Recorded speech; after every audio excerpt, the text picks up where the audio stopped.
Participez au premier magazine dédié à l'audio et au podcast. Podcast Magazine. Alors, il y a des gens qui disent non, faut mettre un tiret, et des gens qui disent non, faut pas mettre de tiret.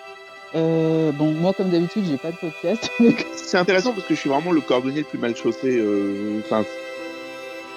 D'abord, il est souvent complexe d'avoir une bonne idée au bon moment. Merci pour ce billet acidulé. Oui, mais écoutez les replays par contre. Merci Frédéric pour ton et tes billets d'humeur. C'est-à-dire que tu n'as pas ta marque qui est déposée, donc si quelqu'un va les déposer maintenant à l'INPI, allez-y. Non. Radio House. 118e épisode.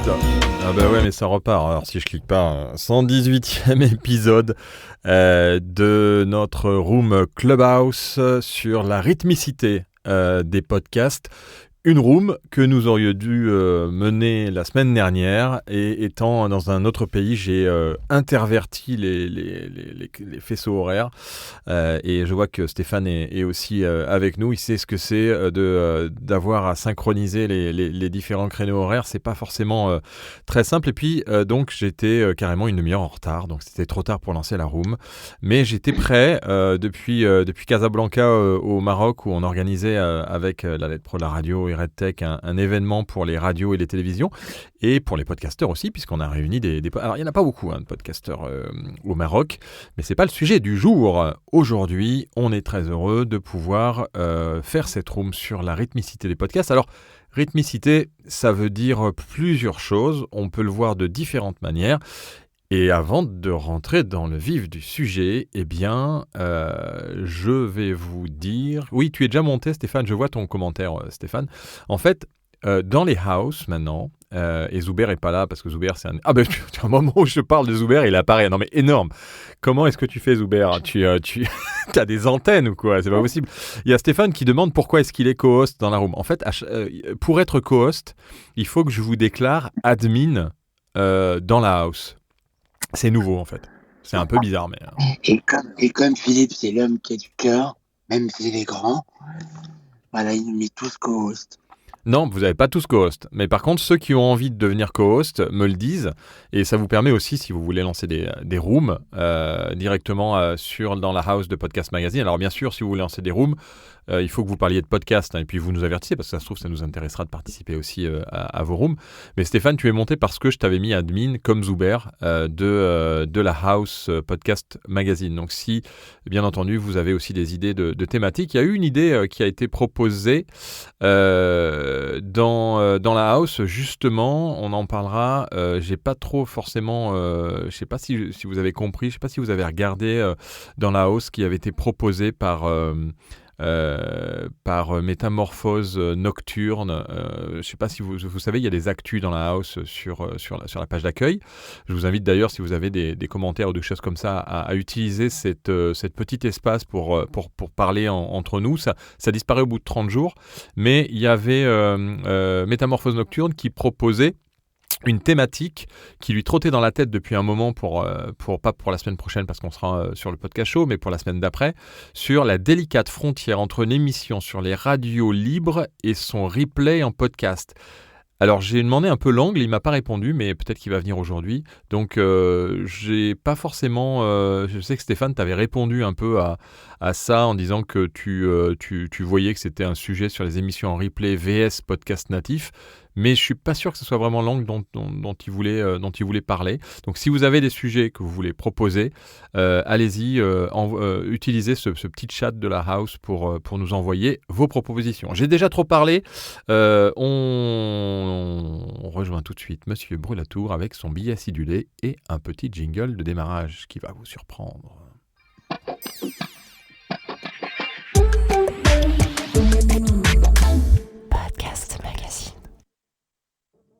Alors, la rythmicité des podcasts, il faut avoir le sens du rythme dans la vie. Lorsqu'on évoque la rythmicité d'un podcast, on pense presque toujours à la cadence de mise en ligne. Or, cette rythmicité va bien au-delà de cette cadence de publication. La rythmicité d'un podcast est également liée à votre engagement oral, c'est-à-dire à votre ferveur au micro, mais aussi, comme à la radio, au vocabulaire que vous employez. Vocabulaire et autres tics de langage qui en disent long, voire même très long sur votre personnalité. J'ai divisé ce billet en 3 parties. D'abord, la rythmicité liée au débit, Elle donne donc le mouvement, la mesure, autrement dit, le rythme du podcast, c'est la vitesse du débit qui va indiquer le style de votre podcast. C'est la vitesse du débit qui va indiquer le style de votre podcast. Ou alors, c'est la vitesse du débit qui va indiquer le style de votre podcast. Dynamique ou mou, vous l'avez compris, plutôt flasque, probablement la première bonne indication pour l'auditeur qui sait immédiatement ce qu'il écoute. Par exemple, il y a des thématiques qui peuvent pas être déclinées avec des débits rapides et d'autres avec un certain rythme. Le sport, par exemple, si vous parlez, autre exemple, de pêche à la mouche, ce sujet, qui est par essence une activité qui s'inscrit dans le temps long, impacte forcément sur votre débit, avec un ton bienveillant, paisible, plutôt pondéré. Bref, grosso modo, la vitesse de conversation, c'est environ 200 mots par minute. Pour le livre audio, j'ai regardé, on tombe environ à 150 mots par minute. Donc, en résumé, le sujet de votre podcast donne naturellement et automatiquement un rythme par définition. Vous ne pourrez pas avoir une diction agressive sur un sujet qui est lié, par exemple, à la pêche à la mouche. Ou alors cette diction agressive correspondra davantage à un podcast qui traitera de la thématique du sport ou encore du jeu vidéo. Deuxième rythmicité, celle qui est liée à la publication. Alors, ce qu'il faut retenir dans le domaine du podcast, quand ça s'articule autour de cette publication-là, c'est le rythme de parution, de mise en ligne. Alors, on ne va pas ici dresser la liste exhaustive, mais on va rappeler les plus utilisés. Une mise en ligne, par exemple, quotidienne, hebdomadaire, bimensuelle, mensuelle, c'est le bimestriel aussi, le trimestriel, le semestriel, annuel. On peut même envisager un rythme décennal, c'est-à-dire tous les 10 ans, tous les siècles aussi, si ça vous dit, c'est un petit peu plus compliqué. Le must en la matière, c'est une mise en ligne qui est quotidienne parce que ce rythme va installer auprès de l'auditeur des habitudes, ça va sans dire, mais ça va mieux en le disant, beaucoup plus rapidement qu'un rythme mensuel, bimestriel, ou ce que j'ai tendance à appeler irrégulomadaire. Ça veut dire que vous le sortez quand vous en avez la capacité, la possibilité. Quand l'habitude s'ancre rapidement, c'est l'audience qui peut grimper plus rapidement. Alors ce rythme de mise en ligne doit aussi correspondre au sujet que vous traitez. Si vous parlez d'actu, par exemple, il est incongru d'opter pour un rythme mensuel. Par exemple, on risque d'être souvent en avance et parfois en retard. L'actualité, elle est par définition dans l'instant, sauf bien sûr pour celles qui veulent s'inscrire dans un temps un petit peu plus long parce que vous attachez davantage au fond qu'à la forme. 2 mots sur le jour et l'heure de publication qui, moi, me semble être important. Il est toujours intéressant d'indiquer à vos auditeurs quand votre podcast sera mis en ligne. Plus encore, quand on indique une date et un horaire de publication, il faut tenir sa promesse, plutôt devrais-je dire. C'est une indication forte que vous donnez à votre auditeur. Et puis, je crois beaucoup aux podcasts qui respectent cette rythmicité de parution et plus encore pour des raisons qui sont strictement liées à mon organisation. Par exemple, je partage juste un trait comportemental qui n'a rien de spectaculaire. J'apprécie peu de podcasts, j'en écoute très peu, et ceux que j'apprécie sont généralement publiés le week-end, tout simplement parce que j'ai devant moi davantage de temps pour les écouter ou les glisser dans un dossier qui regroupe mes quelques favoris. Ils ne sont pas nombreux. Par déduction, un podcast qui traite du cinéma peut paraître le mardi, par exemple, la veille des sorties, ou le mercredi, qui est le jour du début de la semaine dans le monde du ciné. Un podcast qui concerne le jardinage, par exemple, a tout intérêt à être mis en ligne le vendredi, la veille du week-end, où on a plutôt tendance à mettre le nez dehors le samedi et le dimanche. Et puis, troisième et dernière rythmicité, Philippe, c'est la rythmicité liée au vocabulaire. Elle repose cette rythmicité sur l'utilisation d'un vocabulaire qui vous est propre. Alors, ça repose, c'est pas votre faute, hein.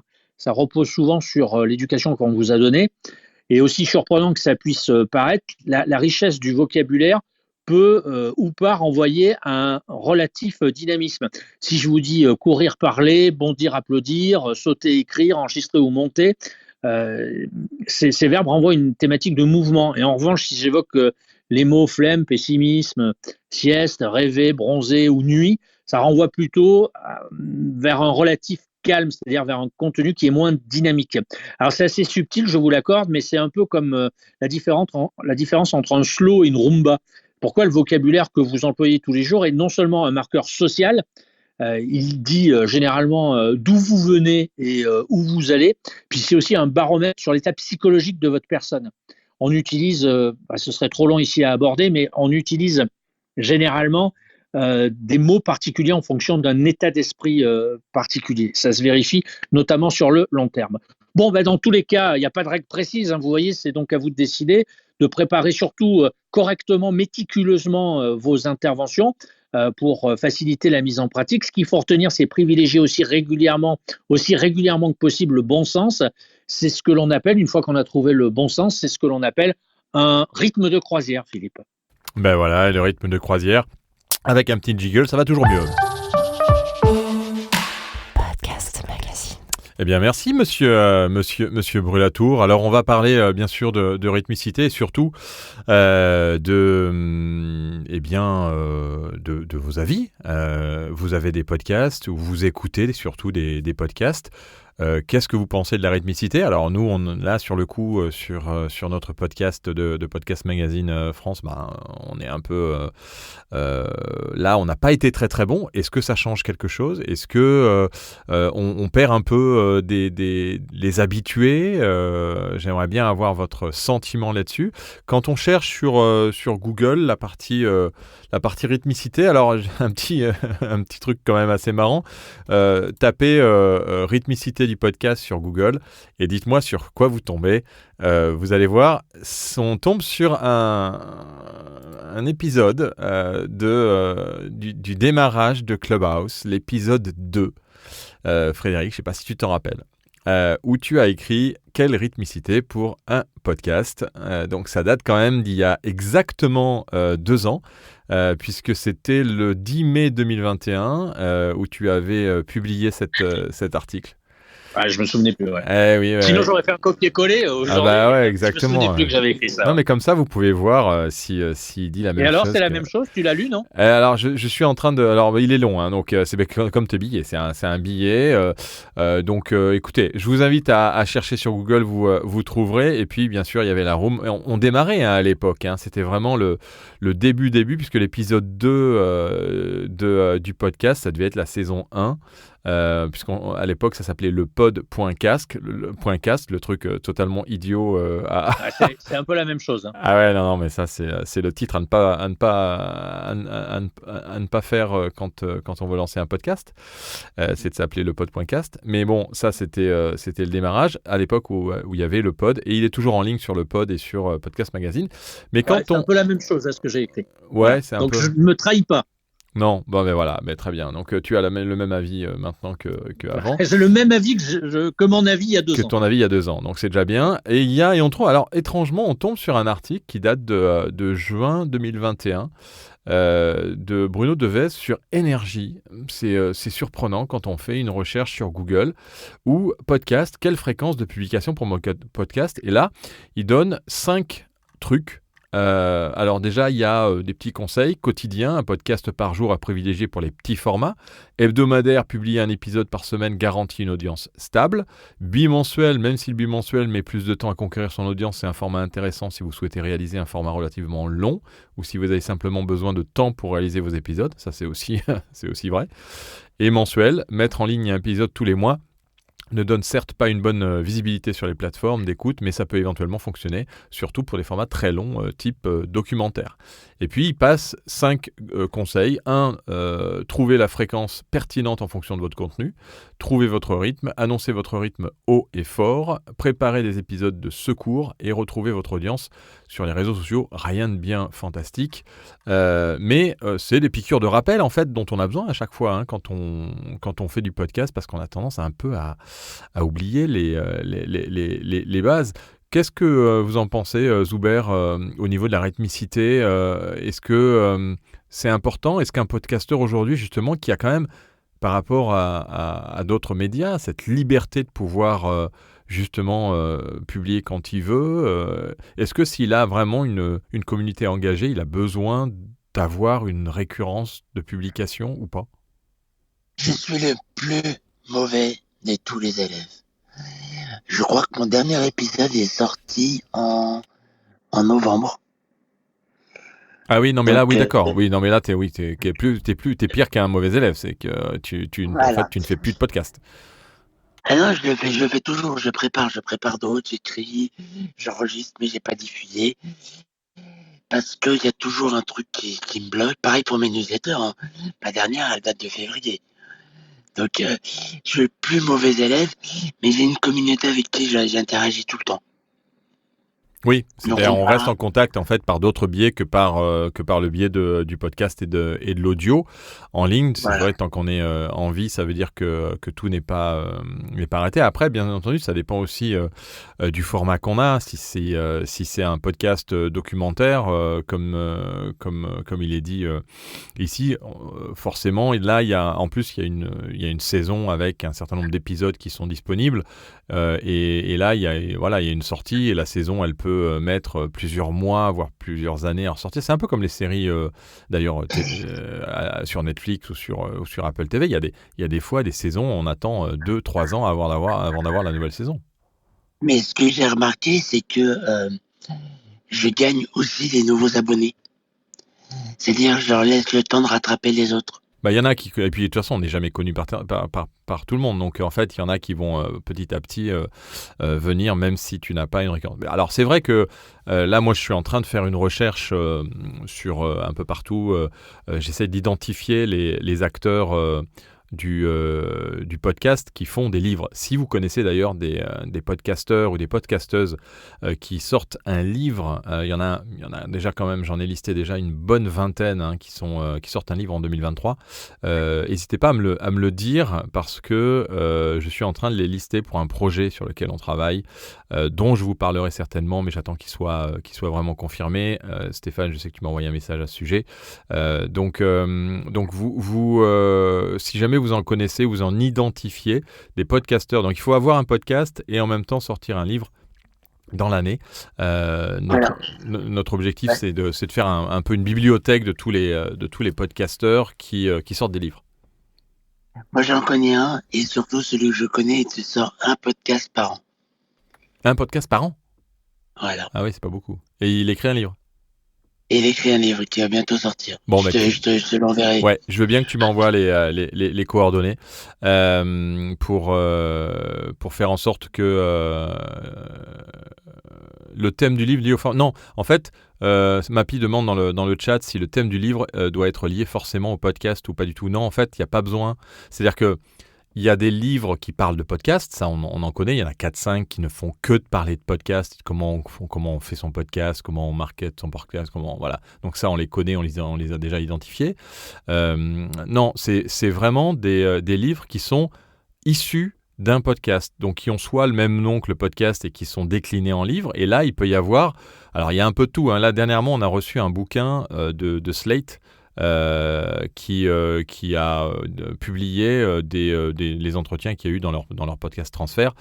C'est un bouquin qui est sorti, voilà, alors je ne sais pas qui est l'auteur, il n'y a pas un auteur, c'est en fait Slate qui a écrit ça, mais donc ça c'est issu d'un podcast, donc il faut que ça soit issu d'un podcast ou que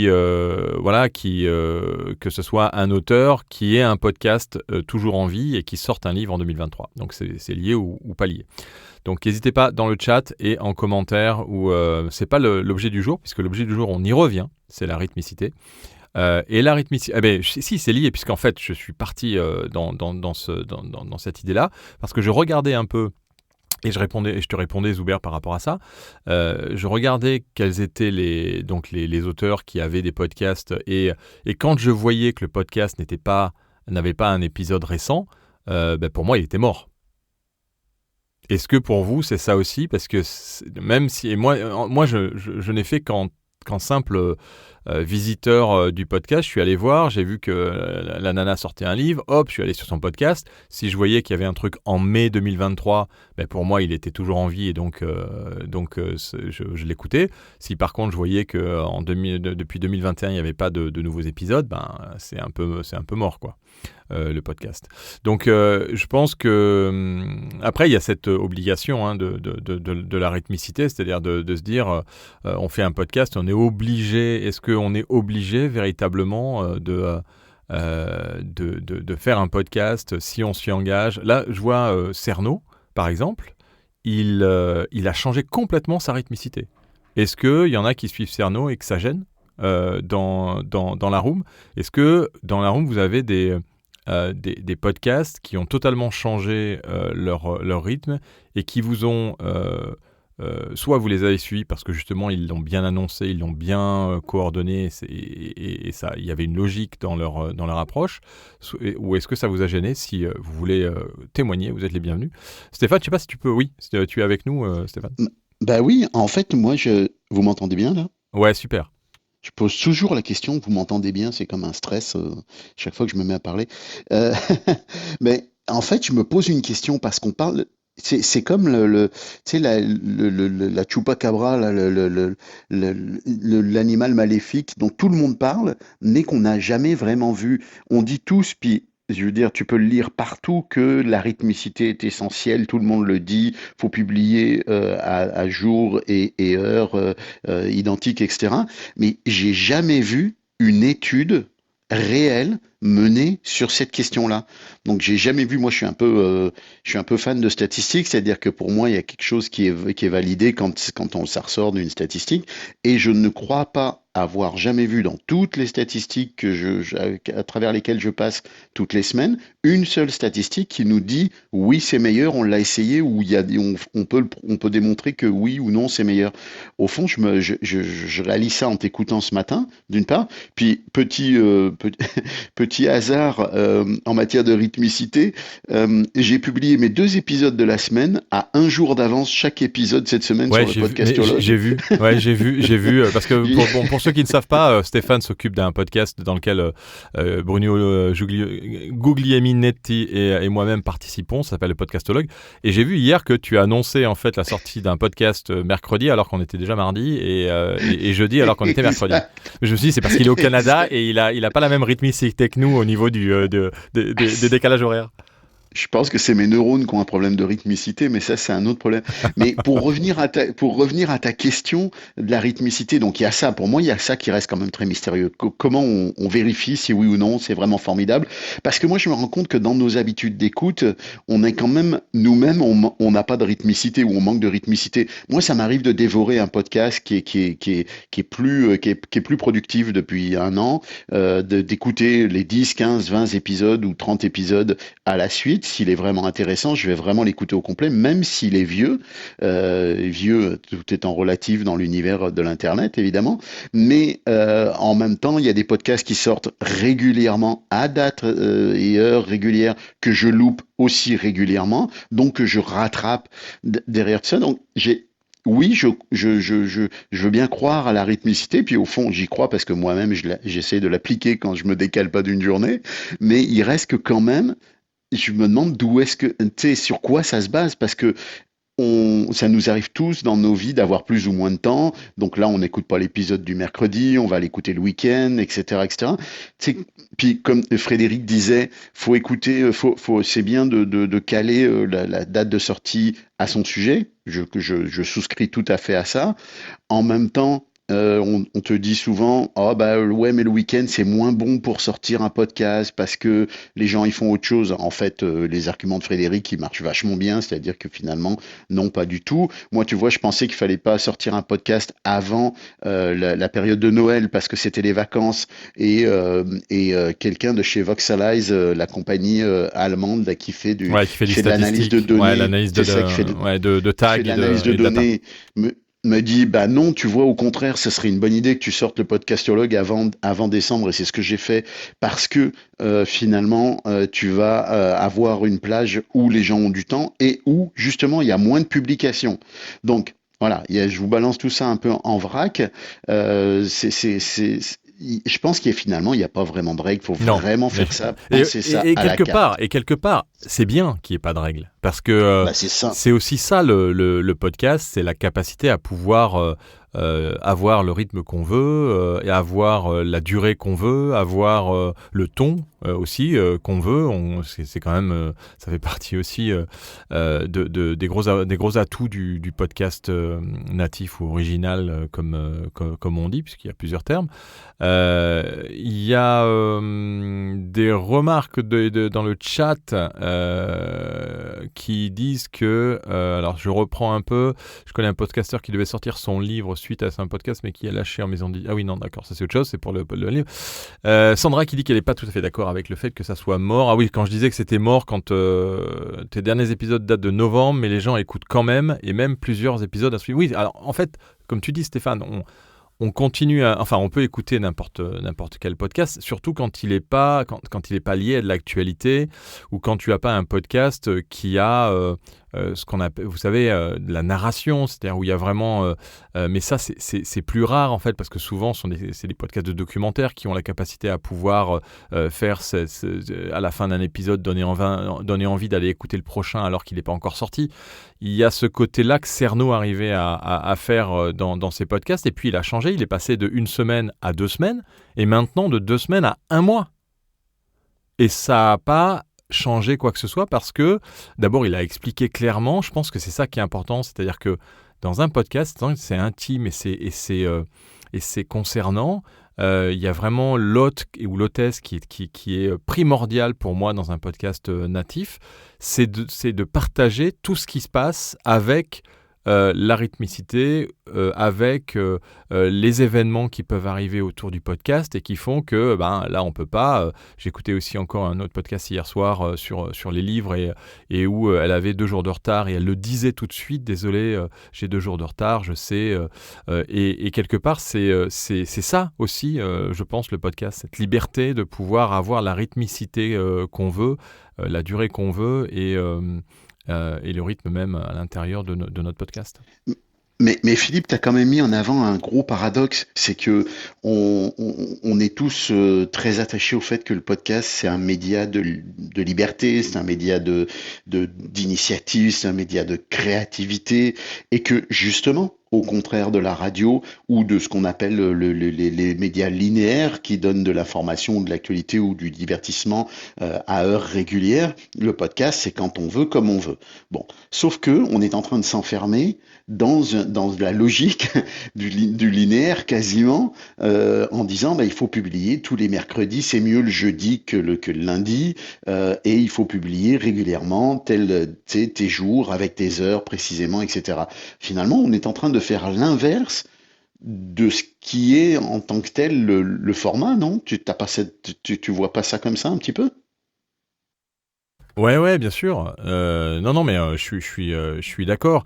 Après, moi, je pense que sur cette rythmicité, après, moi, je suis assez partisan du fait qu'il faut qu'on se mette un peu moins de pression et que dans la mesure où on dit clairement les choses dans son podcast et où on a sa communauté qui nous suit, on n'a pas à s'imposer des règles particulières et de timing.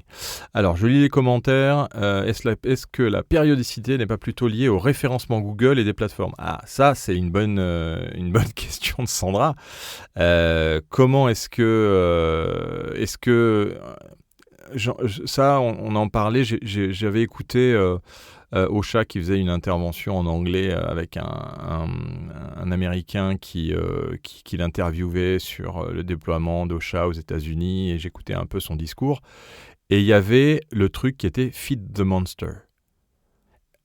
Ça, c'est vrai que c'est un des éléments qui, en fait, nous pousse ou nous oblige à avoir une rythmicité. C'est que si tu donnes pas à manger au monstre, puisque ça veut dire ça, feed the monster, donner à manger au monstre, on perd en référencement naturel, et puis aussi en habitude de voir, en habitude d'écouter. Est-ce que là, voilà, nous, on s'est arrêté pour des raisons personnelles et des raisons d'organisation sur la Room Clubhouse. Est-ce que les gens n'ont pas un peu aussi perdu simplement l'habitude de se dire, tiens, à 13h, j'ai une Room Clubhouse? Je suis tout seul, en fait. Merci déjà. Merci. Ouais, déjà. non, non, merci les gars. Non, C'est t'es parti. pas seul. Mais Non. Vas-y, Zoubert, vas-y. pardon, excuse-moi Stéphane. Mais t'oublies pas que le podcast, c'est aussi réécouter après. Comme il a dit Stéphane, il y a des épisodes qui sortent le mercredi. ils préfèrent les réécouter le vendredi ou le week-end. Moi, c'est pareil, il y a beaucoup de podcasts qui sortent en semaine. Quand j'ai le temps, je vais les écouter, mais sinon, je vais écouter en replay. Par exemple, par rapport au podcast, le podcast magazine, désolé, moi, je réécoute pas les replays. Je les enregistre, ceux que j'ai envie de réécouter, je me fais ma petite bibliothèque, mais je préfère venir en live parce que tu nous proposes un live. Et un live, c'est beaucoup plus interactif. Mais il y en a qui préfèrent réécouter après. Je pense que ton écoute, elle se passerait plus d'auditeurs après que sur le live, je pense. Donc je pense que c'est ça aussi. Le podcast, c'est un audio que tu peux prendre quand tu as envie. Comme le nom l'indique, balado-diffusion. C'est quand tu as envie. Oui, alors, et il y a Mappy qui dit que tout dépend aussi si on veut monétiser ou si, comme lui, il publie son podcast par amusement et par passion du sujet, régulièrement au début, moins maintenant. En fait, il a toujours autant d'écoute, mais sa présence sur les réseaux fait aussi qu'il reste visible. Je pense qu'il y a quand même l'obligation, on n'est jamais obligé, mais c'est quand même bien de montrer que même si on arrête son podcast, on est quand même actif ailleurs parce que sinon, de toute façon, on tombe dans l'oubli. Après, être régulier pour que les plateformes considèrent que mon podcast est fiable, c'est Sandra qui commente ça aussi. Je pense que c'est clair qu'il y a un moment où si on n'a pas une certaine régularité, de toute façon, les moteurs de recherche, ils sont... Après, le moteur de recherche, il ne faut pas rêver non plus. Il ne vous référence pas magiquement. Google a un peu arrêté le référencement des podcasts des players podcasts, parce qu'avant, on tapait le Podcastologue podcast et on tombait sur le player de Google Podcast. Aujourd'hui, ils l'ont arrêté. Donc le référencement, si on tape le nom de votre podcast, de toute façon, que ce soit avec le site que vous propose votre hébergeur ou avec votre propre site ou avec Google Podcast, Apple Podcast, si vous êtes sur ces plateformes-là, on vous trouve que vous ayez publié ou que vous n'ayez pas publié. Après, c'est surtout dans les classements, mais les classements, c'est tellement aléatoire que je ne suis pas sûr qu'il y ait vraiment une obligation de pouvoir publier. Par contre, je pense qu'il y a... il y a quand même une promesse qu'on fait aux auditeurs et aux auditrices, et je pense qu'il faut essayer si on peut, de la respecter, ne serait-ce que publier en épisode en disant je devais publier le mois dernier, je l'ai pas fait. C'est aussi un peu un respect de la promesse qu'on a fait au début à ces auditeurs, qui est de dire je vais essayer de vous publier toutes les semaines, toutes les 2 semaines, et si je change, je vous en parle, et je vous en parle parce que je vous respecte et parce que vous me faites le plaisir de m'écouter. Je peux compléter ce que tu dis là ou pas? Ouais, je voudrais juste non pas justifier, mais justifier la technique sur la promesse d'une date de sortie. Généralement, quand on utilise cette promesse-là, c'est qu'on utilise ce qu'on appelle du teasing, c'est-à-dire qu'on fait monter la pression jusqu'à la date de publication. Nous, c'est une technique qu'on utilise quasi tous les jours. On l'utilise énormément à la radio, à la télévision, dans la presse écrite aussi, parce que promettre une date de sortie, c'est tenter de créer une habitude chez l'auditeur, c'est-à-dire lui aiguiser un peu son appétit. C'est, par exemple, en amont, créer une actualité et aussi occuper le terrain. T'en parlais avec ce podcasteur qui occupait les réseaux sociaux avant que son podcast ne soit mis en ligne. Enfin, juste... encore une fois, tout dépend de ce que vous voulez faire. Si vous voulez engager de l'audience ou monétiser votre travail, et ça marche pour tous les secteurs de l'entreprise, vaut mieux utiliser cette mécanique. Si vous voulez garder votre liberté, il sera probablement, selon moi, beaucoup plus difficile de commercialiser votre podcast. Et si vous voulez vous faire plaisir, alors, comme le disait Philippe précédemment, il ne faut pas vous mettre la pression. Ça marchera peut-être ou ça marchera peut-être pas. Ensuite, je constate qu'il y a 2 camps qui se dessinent dans l'univers du podcast, dans le secteur du podcast aujourd'hui. Un peu comme au début des années 80, à la libéralisation de la FM. Il y avait ceux qui voulaient garder leur liberté, c'est-à-dire des gens qui ne voulaient pas être soumis à des règles. C'était leur choix. Et puis, il y a eu ceux qui, en parallèle, entre 82 et 85, ont fait le choix davantage d'aller vers la chirurgie plutôt que dans la bobologie, si vous me permettez la parabole. C'était aussi leur choix. Moi, ceux qui ont, au début des années 80, choisi la chirurgie en lieu et place de la bobologie sont encore là aujourd'hui.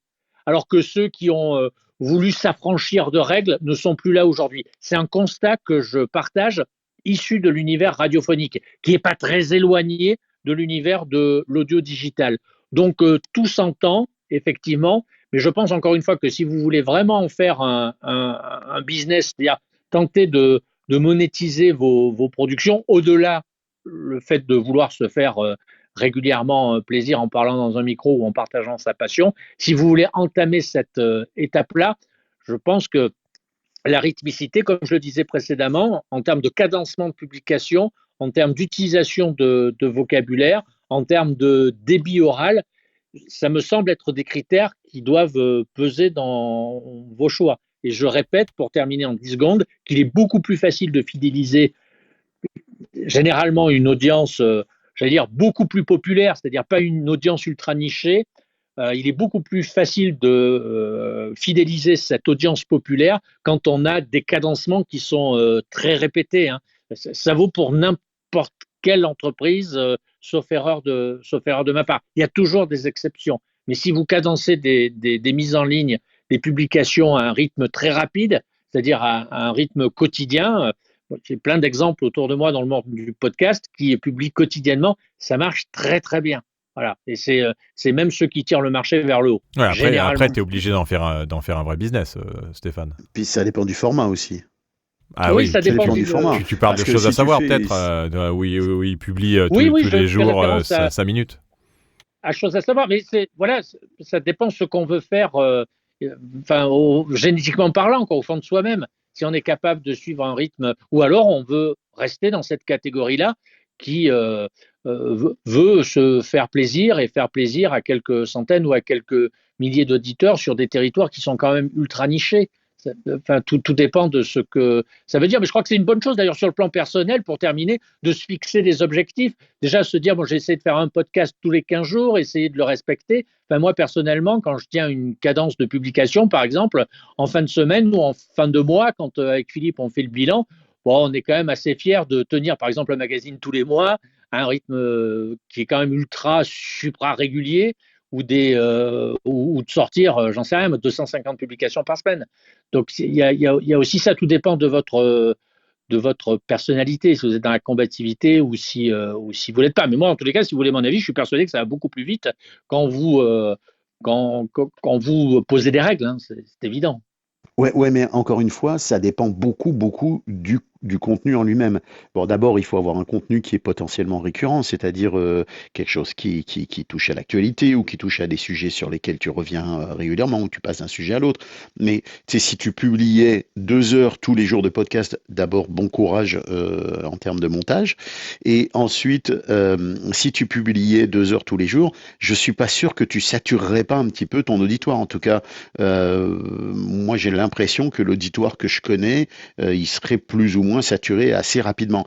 Maintenant, un 5 minutes, la minute du docteur Maboul, ça passe. Effectivement, c'est plus que ça passe, c'est même logique de le faire régulièrement et de le ramener comme ça, comme une habitude quasiment. Ouais. On n'a pas parlé d'une application qui est dans le podcasting et qui fonctionne beaucoup sur la rythmicité, c'est Juice, que vous connaissez tous évidemment. Juice, c'est cette application qui donne de l'information personnalisée et qui en même temps intègre des podcasts dans cette information personnalisée. Et Juice, c'est un peu, il se présente comme votre quantité, votre info régulière, quotidienne, etc. Et c'est vrai que moi, par exemple, le matin, je commence ma journée, j'écoute un petit peu de Juice pour voir quelles sont les infos ça fait une revue de presse, etc. Ça fait une revue de presse de plusieurs... une sorte de revue de presse. Plusieurs podcasts, plusieurs radios. Et eux, ils sont dans la rythmicité à 100%. Et c'est vrai que si tu fais de l'info, par exemple, t'es là-dedans. Maintenant, si tu fais d'autres formats, ça devient tout de suite plus difficile. Alors, on a Navig, je ne sais pas si Navig qui est marabout à Abidjan en Côte d'Ivoire. Je ne suis pas sûr que Navig, tu sois vraiment dans la bonne room, à moins que tu veuilles parler de podcast. Oui, je vais parler à quelqu'un. Ah, mais est-ce que c'est de podcast? Quoi? Je suis pas sûr que tu sois là pour parler de podcast, si? Oui. Oui? Alors vas-y, on t'écoute, avec plaisir. Oui, je suis à Abidjan ici. Je fais beaucoup de travail. D'accord. Donc c'est pour ça que C'est un peu sur laquelle je vous ai contacté. Alors, je suis désolé, on est dans une room où on parle de podcast, donc je vais te descendre dans l'audience. Désolé les amis. Je rappelle simplement qu'on parle de rythmicité des podcasts et si vous avez des sujets à traiter sur le podcast, vous êtes les bienvenus. Sinon, on vous redescend dans la room. Stéphane, désolé pour cette petite. Non, mais je pensais qu'il allait nous parler de nos prochains podcasts, ceux qu'on allait faire. C'est parce qu'un marabout, c'est cool pour ça, pour nous donner l'avenir. Mais trêve de plaisanterie. Moi, je voulais juste amener un autre élément dont vous avez peu parlé, mais je pense que Frédéric, tu l'as légèrement brossé. C'est quand même la masse de travail que demande la rythmicité et la vie quotidienne qui vient avec. Vous en parlez souvent. Ceci dit, Philippe, t'en parles souvent de ce que ça représente de produire régulièrement et puis de la vie quotidienne qui vient avec. On a plus ou moins le temps, etc. C'est intéressant de se poser ces questions-là. Est-ce que je suis capable de produire et vous savez bien que entre le moment où on se pose la question, on se dit est-ce que je suis capable de le produire, et le moment où on est en pleine production et qu'on se rend compte que finalement j'ai moins de temps que ce que je pensais, ou j'ai moins d'énergie, ou j'ai d'autres projets qui sont en train d'apparaître et du coup je me rends compte que c'est plus compliqué. Tout ça c'est aussi quelque chose qui intervient dans le processus, dans la vie d'un podcast, et il faut pas se mentir, ça intervient souvent là, ça intervient régulièrement, non, vous pensez pas?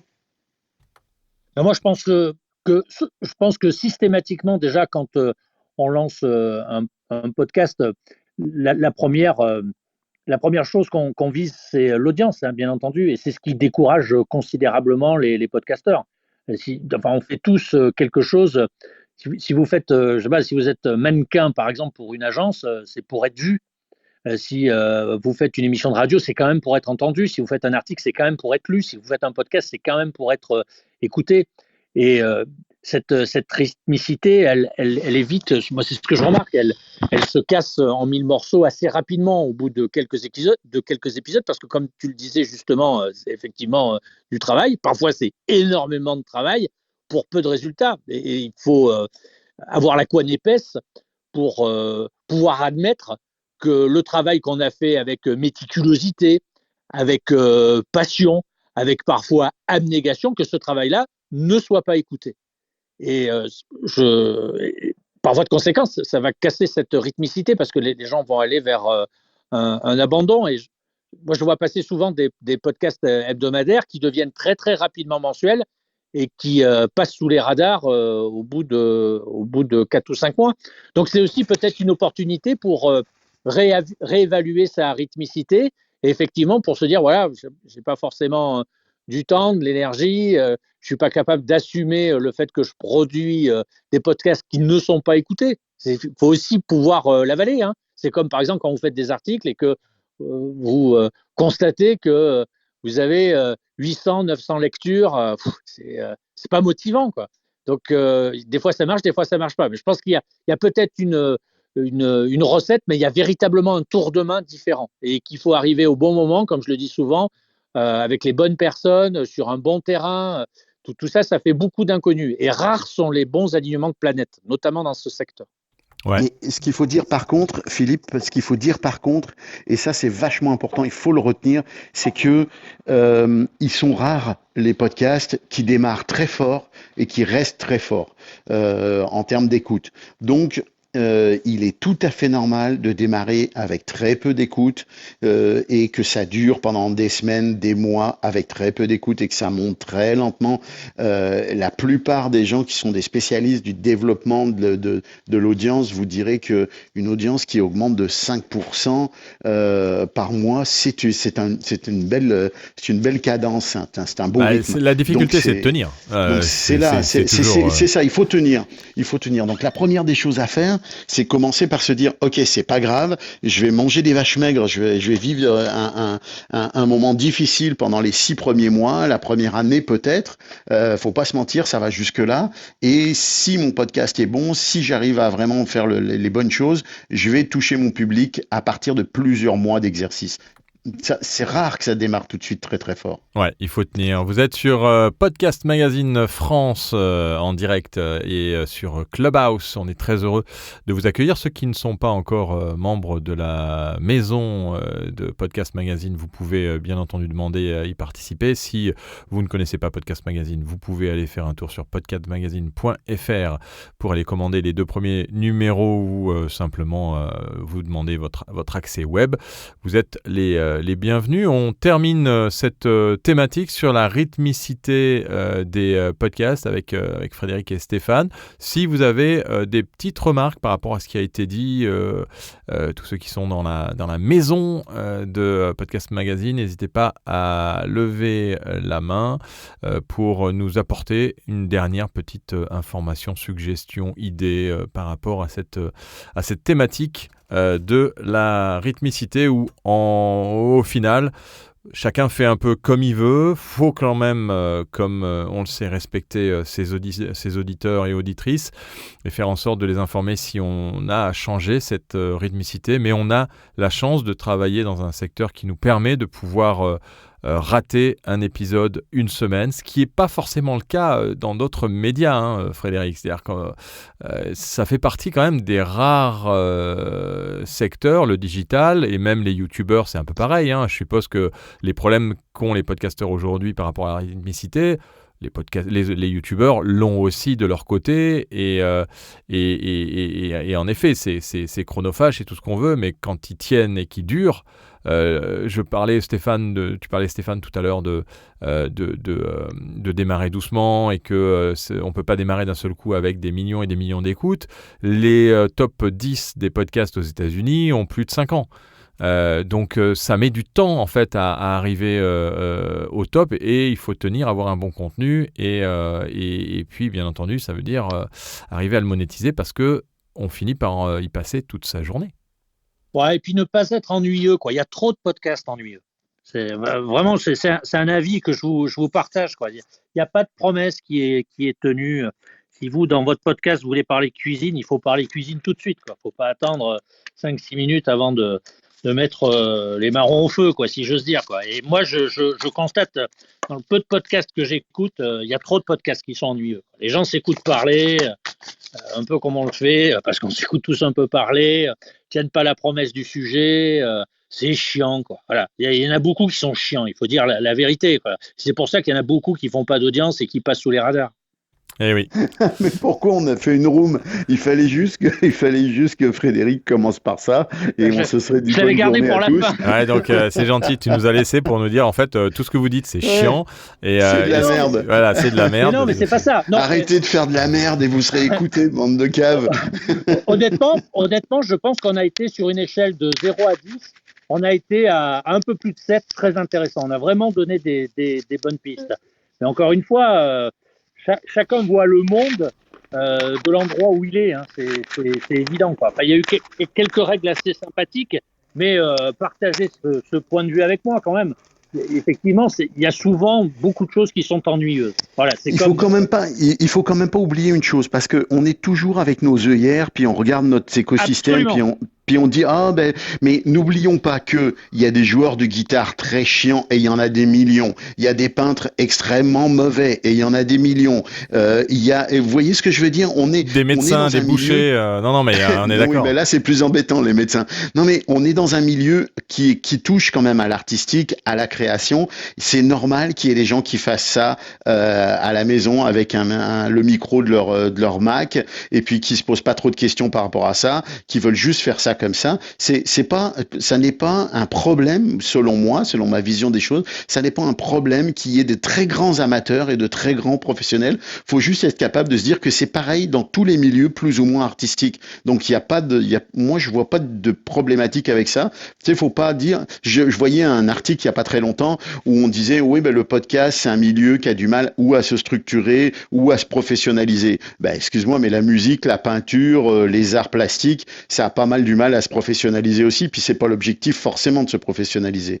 Donc il faut pas perdre de vue ça quand même. Il y a des amateurs, des grands amateurs, il y a des grands amateurs qui font des choses extraordinaires, puis il y en a qui font des choses moyennes, puis qu'on n'écoute pas, puis c'est comme ça. Oui, et puis la vie fait que on a des changements de vie, de rythme, de choses qui font qu'on peut pas forcément continuer les projets. C'est pareil quand on a une entreprise, c'est pareil quand on a un compagnon, une compagne. Hein. On n'est pas non plus obligé de rester sans arrêt sur son podcast et de faire 15 ans avec 15 saisons.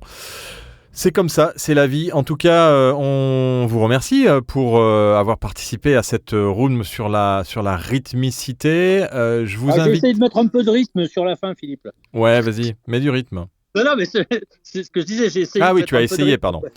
Je voulais simplement vous rappeler des petites choses avant que l'on termine doucement. Je vais vous mettre une petite musique de fin pour dire qu'on arrive vers la fin. On va faire carrément la vraie production exceptionnelle. Je voudrais vous dire simplement que la semaine prochaine, on se retrouve mercredi prochain à 13h pour en direct du podcast show où je vous raconterai un peu ce qui s'y passe et vous êtes bien sûr les bienvenus pour me poser un peu de questions et puis pour parler de cet événement qui a lieu à Londres et qui réunit tous les professionnels. Ça a l'air vraiment très très chargé cette année, c'est la 2e édition. Le lendemain, on va faire avec Stéphane Berthomé et Bruno Giuglielminetti, que je vous rappelle, vous pouvez écouter sur le Podcastologue, le podcast qui parle de podcast. On va faire un direct depuis un studio flambant neuf qui a été installé sur le podcast show. Et on fera ça si on peut aussi en direct sur Clubhouse. Donc on fera mercredi et jeudi en direct du podcast show. Et on pouvait réserver des slots. Donc on a un slot d'1 heure et j'aurai des invités sur place que je vais inviter le mercredi pour venir le jeudi prochain pour intervenir. Donc je vais planifier cette room pour que vous puissiez aussi y participer et être sûr qu'on puisse la diffuser en direct. Et puis, on a un peu de nouvelles de Podcast Magazine quand même pour ceux qui se posent des questions. Le prochain Podcast Magazine sortira, le numéro 3 sortira pour le Paris Podcast Festival. On se laisse un peu de temps. Les rédacteurs et rédactrices, puisque vous savez, vous pouvez aussi, si vous le désirez, si vous avez des sujets à proposer, devenir rédacteur de Podcast Magazine. Vous allez sur notre plateforme Cool. Et d'ailleurs, petite nouvelle très intéressante depuis tout à l'heure, depuis ce matin, avec vos logins et vos mots de passe de podcastmagazine.fr, vous pouvez maintenant désormais accéder à Cool sans avoir à vous loguer avec un autre mot de passe ou un autre identifiant. Donc j'enverrai cette actu dans la newsletter de Podcast Magazine à laquelle vous pouvez aussi vous abonner. Tous les vendredis, on l'envoie avec les brèves et toutes les actus qu'on a publiées tout au long de la semaine. Si vous êtes un professionnel et un fan, n'hésitez pas à aller sur la lettre.pro, c'est de l'actu pour les professionnels qui parlent aussi de podcast. Et Frédéric, lui, a la tâche d'avoir une rythmicité implacable de 10 articles par jour sur 5 jours sur 7 la semaine. Donc imaginez, ça, il sait ce que c'est la rythmicité. Et puis, un guerrier, Philippe. Un guerrier. Et puis, on vous invite, ceux qui sont pas loin de Lille, et qui veulent nous rejoindre pour une soirée de 18h à 20h. On est à Lille le 31 mai pour un podcast tour où on se rencontre avec les radios qui viennent le lendemain pour une journée de conférence sur la radio et l'audio digital et le podcast aussi, bien entendu, le 1er juin. On est à Lille, au Mercure Vieux Centre-Ville. Vous êtes bien sûr les invités à y participer. Vous allez sur podcastmagazine.fr/tour. TOUR. Et puis si vous voulez des places pour le podcast show jusqu'à vendredi 14h ou que vous connaissez quelqu'un qui est à Londres et qui a envie de rentrer, dites-le moi, on a des passes gratuits pour les 2 jours et la soirée de la veille. Voilà, je pense que je vous ai donné plein d'infos là, hein. C'était riche. J'ai pas encore eu de retour. C'était très riche et très rythmé. Ouais, mais j'ai pas encore eu de gens qui m'ont dit qu'ils venaient à Londres. J'ai pas l'impression qu'il y ait beaucoup de Français qui fassent le déplacement. Donc, moi, je voulais y aller, mais c'est 2500 balles un billet entre Montréal et Londres. Ouais, c'est le billet qui est... nous, c'est vrai que pour de France à Angleterre, il y a des low cost, donc c'est super facile. Et c'est pour ça que je suis un peu surpris qu'il y ait pas autant de Français qui aillent au podcast show. En même temps, c'est vrai que c'est des podcasts qui parlent beaucoup anglais au podcast show. Donc, voilà, moi je ne parle pas anglais. Hein, et oui, c'est ça. Il y a la barrière de la langue. Mais après, Londres est a quand même énormément de Français français aussi, et il y aura beaucoup de français dans les partenaires, hein, j'ai vu, hein, il y a beaucoup de partenaires francophones qui sont au Podcast Show. En tout cas, moi, j'y serai et je vous ferai un petit retour, je vous ferai des petits enregistrements. Et on sera très content de pouvoir vous ressortir un peu toutes les nouveautés qu'il y a, parce qu'il y a plein de produits, des annonces de sociétés qui sortent des nouveaux services. Enfin bon, c'est assez impressionnant. En plus, bien sûr, de toute la programmation du festival en dehors de cet espace professionnel où tout au long de la semaine, ils programment des podcasts un peu partout dans Londres. Donc, il y a vraiment plein de choses assez intéressantes. Alors, Reda veut parler, je ne sais pas, je te donne la parole très rapidement, Reda, si tu veux dire un mot avant de clôturer cette room, si j'arrive à te faire monter.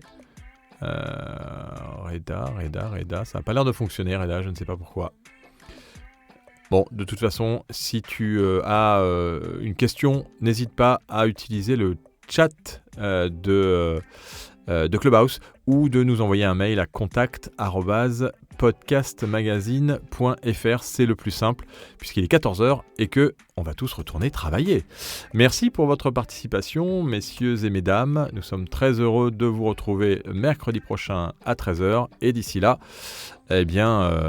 consultez podcastmagazine.fr, bien entendu. À très bientôt. Ciao.